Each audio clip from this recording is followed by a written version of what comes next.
guys, so I came back from Mexico and now I'm trying to start up my van. So let's try how it starts up. Well, probably it will, but I'm not sure. Alright, let's try it. Whoa, it actually started.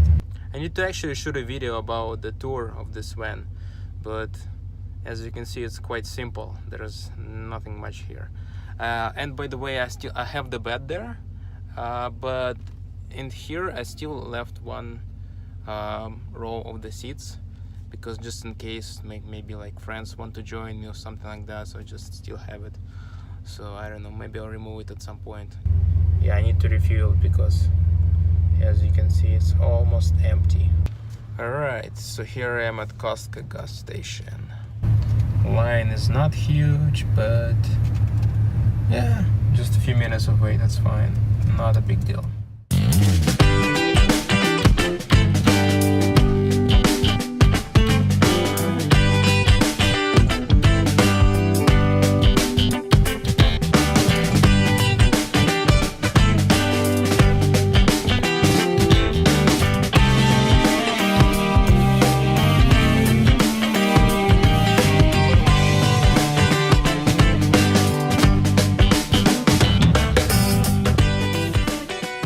Hey guys, so I'm starting this video with intention of discussing the cell phone plan options that you have while traveling. I've actually collected lots of information about that while my travels, and I can just share my opinion. The thing that we need especially when traveling is the coverage, right? And we need some balance between coverage and price. There are options for good price but horrible coverage, and there are options for amazing coverage and horrible price. So we want something in between. First, I should say I started with T-Mobile. T-Mobile is their coverage is not great.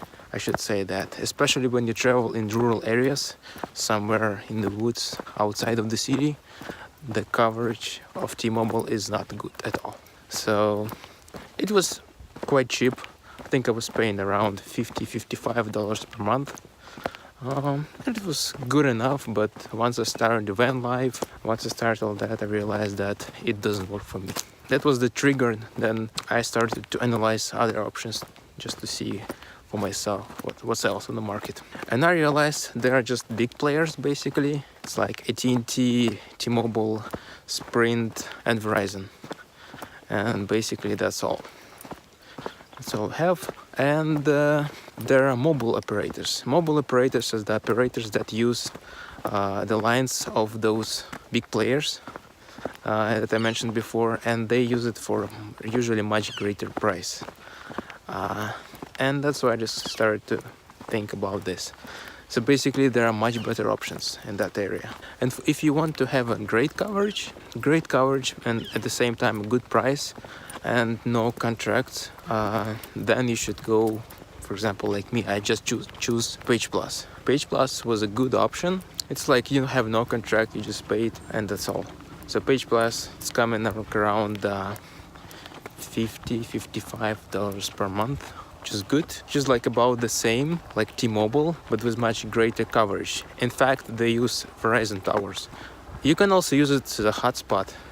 I've used it as a hotspot, I had no problems. The second option, if you would like, I would say much cheaper bill, not like $55. You can just have something like Freedom Pop.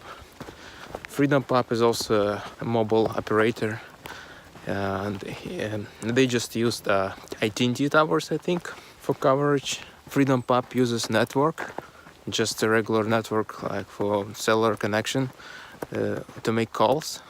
And you need to configure your phone specifically. And in case you have some problems with internet, because it totally depends on internet, then you might have some problems with Freedom Pop.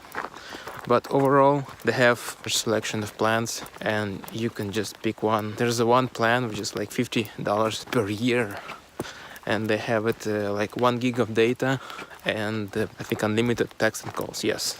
So it's like if you don't do much internet, if you don't browse a lot, then Freedom Pop might be a really good choice.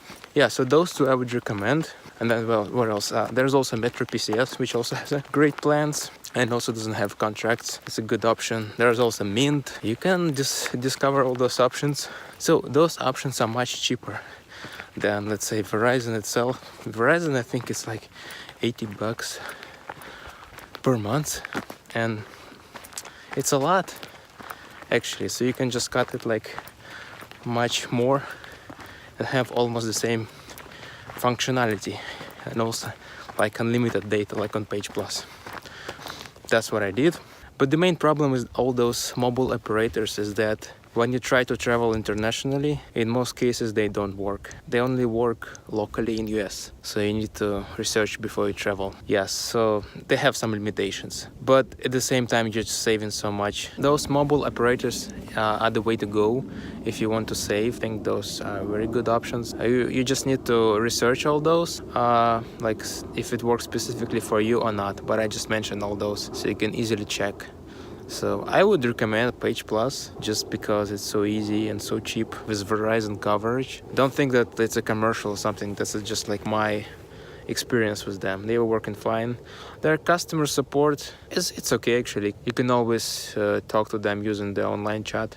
Another option that you have is like super crazy option, but if you also go to other countries, and I'm talking about Mexico especially, you can just basically buy a SIM card in Mexico, like I did, for example. It could be like Telcel SIM card, and you can use it in roaming in US basically. For all those plans, like for the same price like in Mexico, you can just use it in US in roaming.